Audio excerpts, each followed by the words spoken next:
ನಮ್ಮ ದಲಿತ ಮುಖಂಡರಿಗೂ ಹಾಗೂ ಅಣ್ಣ ತಮ್ಮಂದಿರಿಗೆ ಎಲ್ರಿಗೂ ಈ ಒಂದು ಕಾರ್ಯಕ್ರಮಕ್ಕೆ ಬಂದಿರತಕ್ಕಂಥ ಒಂದು ವಿಚಾರ ತಮ್ಮೆಲ್ಲರಿಗೂ ತಿಳಿದಿರ್ತಕ್ಕಂಥದ್ದೇ. ಈಗಾಗಲೇ ನಮ್ಮ ಗವಿರಾಯಪ್ಪಣ್ಣವರು ಎಲ್ಲರೂ ಮಾತಾಡಿದ್ದಾರೆ. ನಾವು ಇವತ್ತು ಬಂದಿರತಕ್ಕಂಥದ್ದು ಈಗ ಏನು ನಮ್ಮ ಬಾಬು ಅನ್ನುವಂಥ ಹುಡುಗ ಆತ್ಮಹತ್ಯೆ ಮಾಡ್ಕೊಂಡಿದ್ದಾರೆ. ಅದ್ರ ಜೊತೆಗೆ ನಮ್ಮ ಬಾಪೂಜಿ ನಗರದ ನಿವಾಸಿ 13ನೇ ವಾರ್ಡಿನ ಯಶವಂತ್ ಅಂತೇಳಿ ಆ ಹುಡುಗನ ಕೂಡ ಆತ್ಮಹತ್ಯೆಯನ್ನು ಮಾಡಿಕೊಂಡು ಆಗಿರ್ತಕ್ಕಂಥ ಒಂದು ಸಂದರ್ಭ ಇದೆ.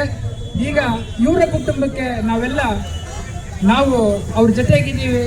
ಅವರ ತಂದೆ ತಾಯಿಗೆ ನಿನ್ನೆ ಕೂಡ ಹೋಗಿ ನಾವು ಸಾಂತ್ವನವನ್ನು ಹೇಳಿದ್ದೀವಿ.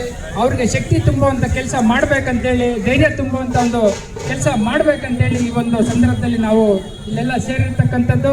ಇನ್ನು ಮುಂದೆ ಈಗಾಗಲೇ FIR ಆಗಿದೆ, ಆದಷ್ಟು ಬೇಗ ಚಾರ್ಜ್ ಶೀಟನ್ನು ಕೂಡ ಸೇರಿಸಬೇಕು ಅಂತೇಳಿ ನಾನು ಈ ಒಂದು ಸಂದರ್ಭದಲ್ಲಿ ಹೇಳೋದಕ್ಕೆ ಬಯಸ್ತೀನಿ.